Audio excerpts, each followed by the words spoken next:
Basic, body draft, back. હવે આપણે back cutting કરશું. બેક માટે સૌથી પહેલા ઉપરથી 2 ઇંચ જેટલું નીચે રાખીને આપણે સ્ટ્રેટ લાઈન લેશું.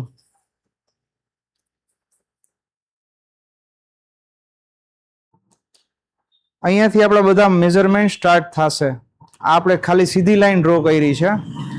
આપણા મેઝરમેન્ટ અહીંયાથી ચાલુ થશે. સૌથી પહેલા શોલ્ડર સ્લોપ 1 ઇંચ. પછી આપણે આનું ઉપરનો ભાગ ક્રોસ બેક રેડી કરી લેશું. સૌથી પહેલા નેક વિડ્થ 3 ઇંચ.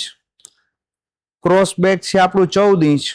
14 ના અડધા 7.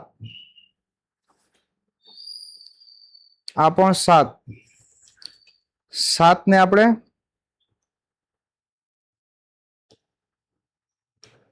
લાઈન ડ્રો કરી લેશું.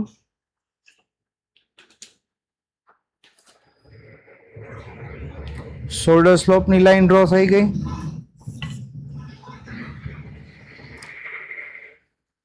આનાથી જે આપણો ક્રોસ બેક છે તેનાથી અડધો ઇંચ દૂર એક લાઈન ડ્રો કરી લેશું. આવી રીતે જે આપણા શોલ્ડર સ્લોપની લાઈન છે એ ઉપર શિફ્ટ થશે. એના માટે આપણે આ વાળી લાઈન ડ્રો કરી છે. આપણે રફ કટિંગ માટે એક લાઈન આ ડ્રો કરી છે. અત્યારે આ લાઈન આપણી ઉપર શિફ્ટ થશે. હવે આર્મહોલનો મેઝરમેન્ટ કેટલો રાખવો તો આપણે ફ્રન્ટમાં ચેક કરશું.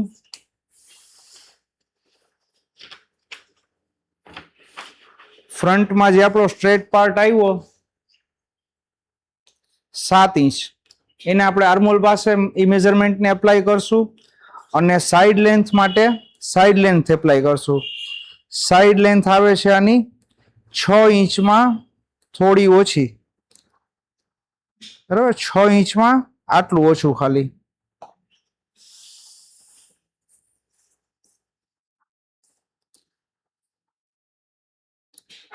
આર્મહોલ લેન્થ આવી આપણી 7 ઇંચ.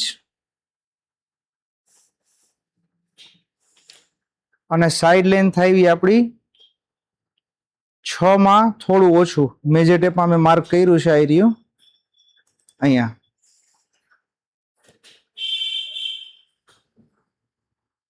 હવે આ બંને નિશાનને આપણે લાઈન ડ્રો કરી લેશું. આર્મહોલ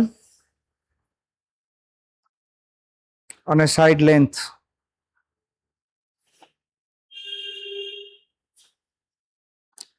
અહીંયા આપણે અપર ચેસ્ટનું મેઝરમેન્ટ એપ્લાય કરશું. અપર ચેસ્ટનું મેઝરમેન્ટ છે 36, એનો ચોથો ભાગ 9 ઇંચ.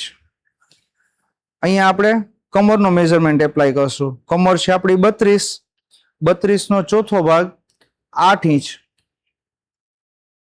એમાં આપણે પ્લસ કરશું 1 ઇંચ, એટલે ટોટલ 9 ઇંચ. 1 ઇંચ શેના માટે આપણે એક્સ્ટ્રા લીધું? ટક્સ માટે. ટક્સ માટે આપણે લાસ્ટમાં આપણે ટક્સ લેશું. હવે આ લાઈનને આપણે સીધી કરી લીધી. સ્ટ્રેટ લાઈન થઈ ગઈ સાઈડ આપણી. હવે આ જે આપણી લાઈન છે શેની લાઈન? શોલ્ડર સ્લોપની. શોલ્ડર સ્લોપની લાઈને આપણે 0.5 ઇંચ ઉપર મેજર ટેપ રાખવાની છે. 0.5 ઇંચ રાખી અને મેજર ટેપને હાફ કરી લેવાની. જે કાંઈ પણ આપણું સેન્ટર આવ્યું એને આપણે માર્ક કરી લેશું. પછી આપણે આર્મહોલ સ્કેલની હેલ્પથી આર્મહોલ ડ્રો કરશું. સૌથી પહેલા આપણે નીચેનો આર્મહોલ ડ્રો કરશું. નીચેનો શેપ. આપણો આર્મહોલ ડ્રો થઈ ગયો. હવે આપણે ઉપરનો પાર્ટ છે એ ક્યાં આવશે ને એને મેઝર કરશું. અહીંયાથી આપણે સ્ટાર્ટ કર્યું.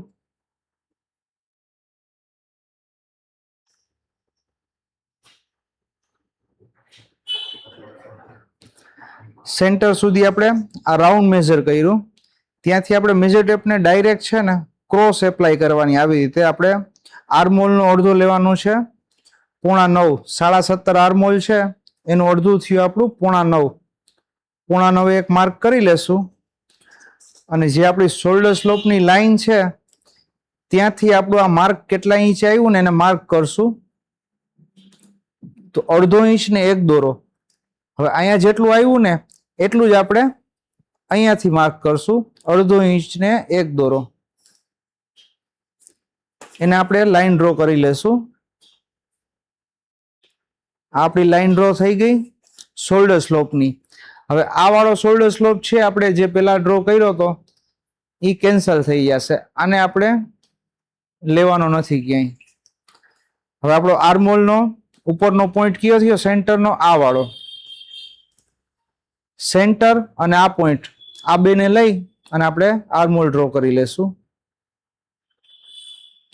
આપણો આર્મહોલ ડ્રો થઈ ગયો. હવે આપણે ટોક્સ લેવાનો છે. ટોક્સ આપણે જે આપણું આ માર્કિંગ છે નેકનું 3 ઇંચનું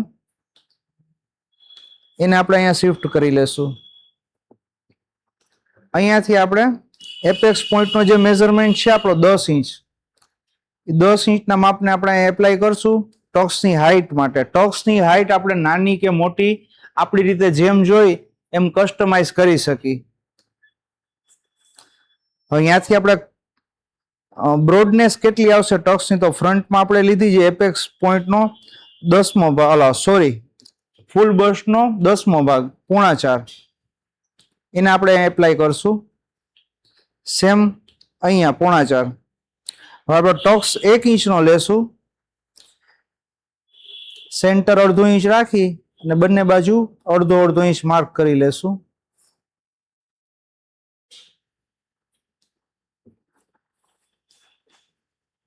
આપણી થઈ ટોક્સની સેન્ટર લાઈન. ટોક્સ લાઈન નીચે કમર પાસેથી થોડી નીચે ડ્રો કરી લેવાની જેથી આપણે ટોક્સનો શેપ આપી શકીએ. આપણો ટોક્સ રેડી થઈ ગયો. ટોક્સની નીચે આપણે 5 ઇંચની માર્કિંગ કરી લેશું. આ 5 ઇંચનું માર્કિંગ થઈ ગયું આપણું બંને સાઈડ. અને આપણે શેપ આપી દેશું.